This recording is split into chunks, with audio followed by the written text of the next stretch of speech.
দেখো পরিমিতির যে কোশ্চেন এবছর এনটিপিসি তে পড়েছে তার একটা কোশ্চেন নিয়েছি, কোশ্চেনটা একবার জাস্ট পড়ে দেখো। বলছি একটি কোণ আছে, সেই কোণের মধ্যে সব থেকে বড় স্ফেয়ার কাট আউট করা হবে। যে কোণটার রেডিয়াস বলে দিয়েছে এটা, এর ভিতরে সব থেকে বড় স্ফেয়ার কাট আউট করা হবে। কোশ্চেন করেছে ওই যে স্ফেয়ারটা তার ভলিউম বার করতে হবে। আরেকটা ইনফরমেশন এখানে আছে, বলছে এর যে স্ল্যান্ট হাইট সেটা ডায়ামিটারের সাথে সমান। স্ল্যান্ট হাইট ডায়ামিটারের সাথে সমান, ওর ভিতরে সব থেকে বড় যে স্ফেয়ার কাটবো তার ভলিউম। তো স্ফেয়ার যদি কাটতেই হয় তাহলে আমার তো প্রথম টার্গেট হবে এই স্ফেয়ারটার রেডিয়াসটা কি হবে।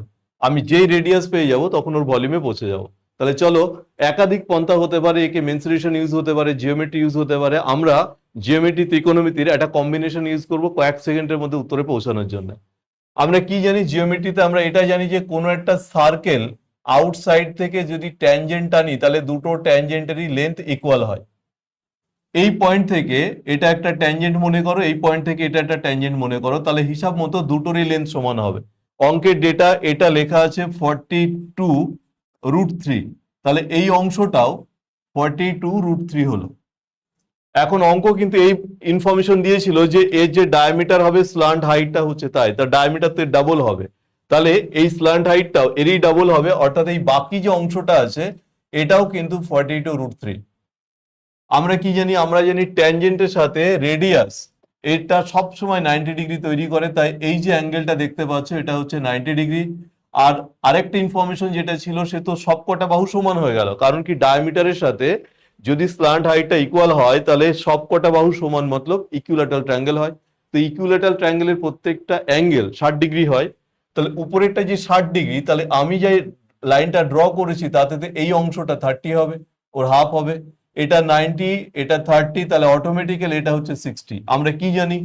জিওমেট্রি পার্টে আমরা জানি যে কোনো একটা ট্রায়াঙ্গেল যদি তার তিনটে কোণ, একটা 90, একটা 30 আর একটা 60 হয়, 30-র উল্টো বাহু যা হবে অতিভুজটা বা হাইপোটেনিয়াস তার ডাবল হবে, আর 60-এর উল্টো বাহু এর সাথে একটা √x√3 হবে। একবার চেক করে দেখো, এই হচ্ছে 60, 60-র উল্টো বাহু এটা, তাহলে 30-র উল্টো বাহুটা শুধু এক্স হবে, অর্থাৎ এটা ডেটা হয়ে গেল 42। মতলব আমার দরকার ছিল রেডিয়াস, রেডিয়াসের ডেটা পেয়ে গেছি 42। এবার ইজিলি আমি এর ভলিউমে পৌঁছে যেতে পারি। এই অবধি আশা করছি প্রত্যেকের ক্লিয়ার হয়েছে। এবার আমরা জাস্ট ভলিউমের পার্টে যাব। তো ভলিউমের পার্টে আমরা ডেটা বসাবো, ডেটা বসালেই তার আনসার পেয়ে যাব। এবার আমরা এখানে আসছি, দেখো ভলিউম যখন নেব তখন তো আমরা জানি এটা হচ্ছে 4/3 পাই আর কিউ, এই হচ্ছে ভলিউম। তো 4/3 পাইয়ের ভ্যালু 22/7 আর হচ্ছে 42, তাহলে 42 তিনটে প্রোডাক্ট করে নিলাম।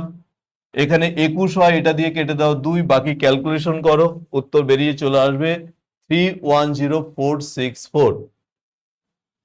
310464।